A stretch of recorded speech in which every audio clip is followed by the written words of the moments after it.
ശരി, ഷിജോ കുര്യനാണ് വിവരങ്ങൾ നൽകിയത്. ഇപ്പോൾ തോമസ് തറയിൽ KCBC പ്രതിനിധി ടെലിഫോൺ ലൈനിലുണ്ട്. ഫാദർ തോമസ് തറയിൽ, KCBC എന്തുകൊണ്ടാണ് വഖഫ് ബില്ലിനെ അനുകൂലിക്കുന്നത്? വഖഫ് ബില്ലിനെ അനുകൂലിക്കുക എന്ന് വെച്ചാൽ വഖഫ് ബില്ല് അല്ലെങ്കിൽ വഖഫ് നിയമം അപ്പാടെ മാറ്റിക്കളയണമെന്നോ അമെൻഡ് ചെയ്യണമെന്നോ ഒന്നും അല്ല KCBC പറഞ്ഞിട്ടുള്ളത്. നമ്മളുടെ സ്റ്റേറ്റ്മെന്റ് ക്ലിയർ ആണ്, കൃത്യമായിട്ട് വായിക്കുക. അതായത് മുനമ്പം പോലെയുള്ള വിഷയങ്ങൾ ഉയർന്നു വരുവാൻ കാരണമാകുന്ന വകുപ്പുകൾ ഇപ്പോൾ നിലനിൽക്കുന്ന വഖഫ് നിയമത്തിലുണ്ട്. അങ്ങനെയുള്ള വകുപ്പുകൾ ഭേദഗതി ചെയ്യണം എന്നാണ് നമ്മൾ ആവശ്യപ്പെടുന്നത്. അല്ലാതെ മുസ്ലിം മതസമൂഹത്തിന്റെ വ്യക്തി നിയമങ്ങളോ അല്ലെന്നുണ്ടെങ്കിൽ അവരുടെ മതപരവും ആചാരപരവുമായിട്ടുള്ള കാര്യങ്ങളെ ബാധിക്കുന്ന നിയമങ്ങളോ ഒന്നും അമെൻഡ് ചെയ്യാനോ ഒന്നും KCBC പറയുന്നില്ല. അത് പറയാനുള്ള അവകാശവുമില്ല. പക്ഷേ ഇത് ജനത്തിന്റെ ഭൂമിയിന്മേലുള്ള റവന്യൂ അവകാശങ്ങളെ ബാധിക്കുന്ന വിഷയമാണ്. നാളുകളായിട്ട് ആ ജനങ്ങള് പ്രശ്നങ്ങളിലൂടെ കടന്നു പോകുന്നു. സമരരംഗത്താണ്. കേരള സർക്കാരും കേന്ദ്ര സർക്കാരും ഒക്കെ ഇത് പരിഹരിക്കാം എന്ന് പറയുന്നതല്ലാതെ ഒരു തീരുമാനത്തിലേക്ക് വരുന്നില്ല. അപ്പൊ നിയമപരമായ ഒരു പരിരക്ഷ ലഭിച്ചാലേ ഈ മുനമ്പത്തെ ജനങ്ങളുടെ പ്രശ്നം പരിഹരിക്കപ്പെടുകയുള്ളൂ. അതുകൊണ്ടാണ് ജനങ്ങൾക്ക് വേണ്ടി തിരഞ്ഞെടുക്കപ്പെട്ടിരിക്കുന്ന ജനപ്രതിനിധികളോട് നമ്മൾ ആവശ്യപ്പെടുന്നത് അവര് ഈ ബില്ല് ആഴത്തിൽ പഠിച്ച് പാർലമെന്റിൽ ബില്ല് വരുമ്പോൾ അതിനകത്ത് അമെൻഡ് ചെയ്യപ്പെടേണ്ട ഭാഗങ്ങളോട് ആ നിയമത്തിന്റെ വകുപ്പുകളോട് അവര് ചേർന്ന് നിൽക്കുകയും അത് അമെൻഡ് ചെയ്യാനായിട്ട് സഹകരിക്കുകയും ചെയ്യണമെന്ന് പറയുന്നത്.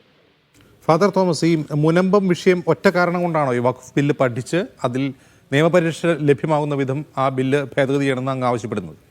മുനമ്പം പ്രശ്നം മാത്രമല്ല, മുനമ്പം പോലെയുള്ള പ്രശ്നങ്ങൾ രാജ്യത്തിന്റെ പല ഭാഗങ്ങളിലും ഉയർന്നു വന്നിട്ടുണ്ട്. കേരളത്തിൽ തന്നെയും പല സ്ഥലങ്ങളിൽ ഉയർന്നു വരുന്നുണ്ട്. മുനമ്പം വിഷയം ഇപ്പോൾ കുറച്ചുകൂടെ രൂക്ഷമായിട്ട് നിൽക്കുന്ന സമരരംഗത്തേക്ക് ആളുകൾ വന്നിട്ടുണ്ട്. അപ്പോൾ ആ വിഷയത്തെ സമഗ്രമായിട്ട് പഠിച്ച് ഇങ്ങനെയുള്ള വിഷയങ്ങൾ ജനാധിപത്യപരമല്ലാത്തതും ഏകപക്ഷീയവുമായിട്ടൊക്കെയുള്ള വകുപ്പുകൾ ഭേദഗതി ചെയ്യണമെന്നാണ് നമ്മൾ ആവശ്യപ്പെടുന്നത്. ഫാദർ തോമസ്, നിലവിലെ ഭേദഗതി ബില്ല് അങ്ങ് വായിച്ചിട്ടുണ്ടോ? അത് ആ ബില്ല് അങ്ങനെ തന്നെ നടപ്പായാൽ ഈ പറയുന്ന മുനമ്പം വിഷയത്തിന് പരിഹാരമാകുമോ?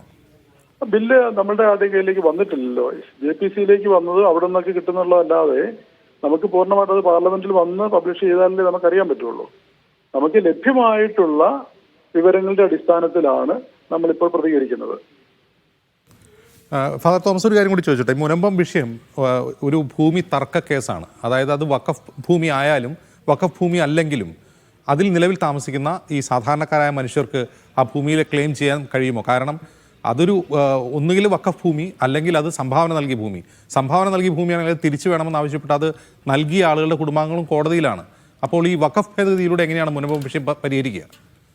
വഖഫ് ഭൂമി അല്ല എങ്കിൽ അത് സൗജന്യമായ ദാനമായിട്ട് ആ ഫറൂഖ് കോളേജിന് കൊടുത്തിരിക്കുന്ന ആധാരത്തിൽ തന്നെ കൃത്യമായിട്ട് പറയുന്നുണ്ട് അവർക്ക് സർവ്വ സ്വാതന്ത്ര്യത്തോടു കൂടി അത് ഉപയോഗിക്കാനായിട്ട്.